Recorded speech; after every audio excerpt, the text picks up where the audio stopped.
All right, guys, so nice to be back. As you can see, we even have a new set. It's amazing even to share this word with the sound of the birds. If you're careful, you'll hear the sound actually. Anyway, good to be here and just to share this word with you guys. Second Timothy from verse 5 to verse 7.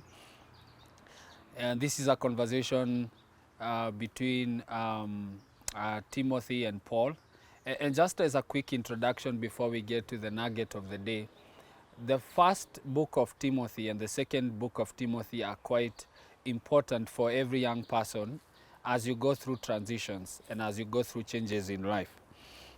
When the book of First Timothy is Paul advising Timothy about the essence of ministry. So even how he opens the book, in the first chapter, he calls Timothy my true son in the faith.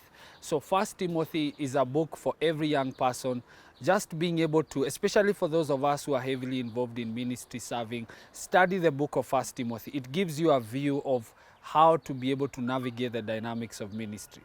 Then when you get to 2 Timothy, Paul now begins to talk about the details of life. So 2 Timothy is now the book where you are able to navigate through life.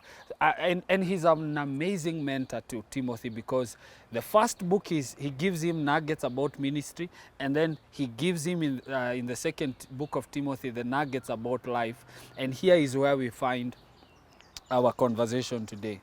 So when you read from verse 5, the Bible says, I have been reminded of your sincere faith that first lived in your grandmother Lois and in your mother Eunice, and I'm now persuaded lives in you also. And then you go to verse 6 that says, for this reason, fan into flame the gift that you received from me by the laying on of my hands. For God has not given us a spirit of fear, but of love, of power, and a sound mind.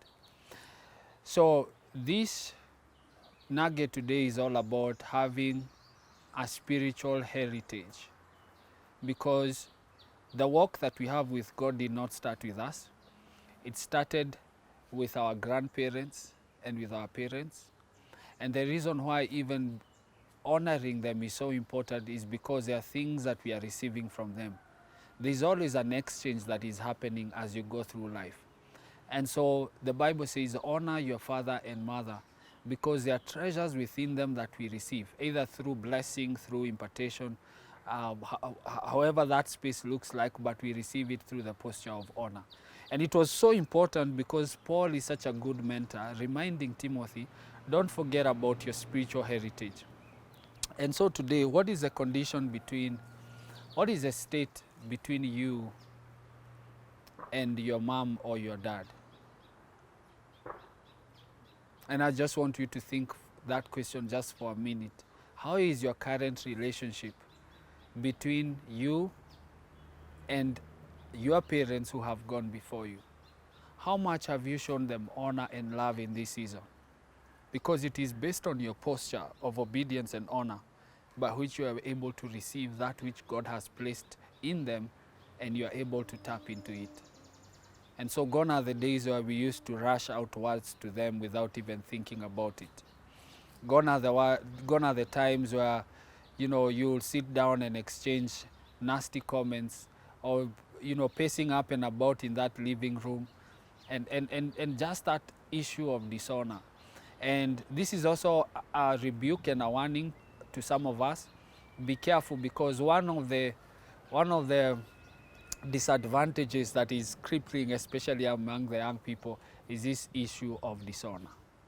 And you must be careful, because there's things that you must receive. It is the essence of spiritual heritage.